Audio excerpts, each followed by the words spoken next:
Hey everyone, it's Mark from East Coast Reatta Parts, and I got something really cool to show you today. This is a little known piece that a lot of people are missing on their Reatta hardtops, and you may have never seen one before.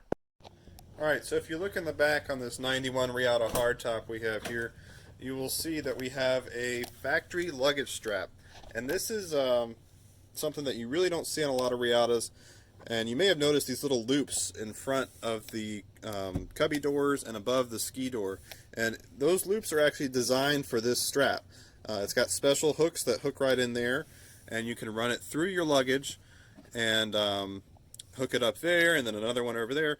And it acts as sort of like a three-point harness to keep your luggage from flopping around or sliding back and forth. And you can actually cinch it up on this side for different sizes of luggage. If you got something big or something relatively small, you can change the size to fit any size luggage that you have. Now these are a very rare and difficult part to find, but lucky for you, we have about 6 of these in stock right now, and they're available for $45, which includes shipping within the U.S.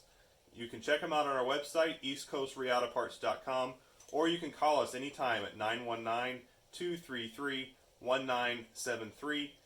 And be sure to like our Facebook page and subscribe to our YouTube channel for more helpful Reatta videos in the future.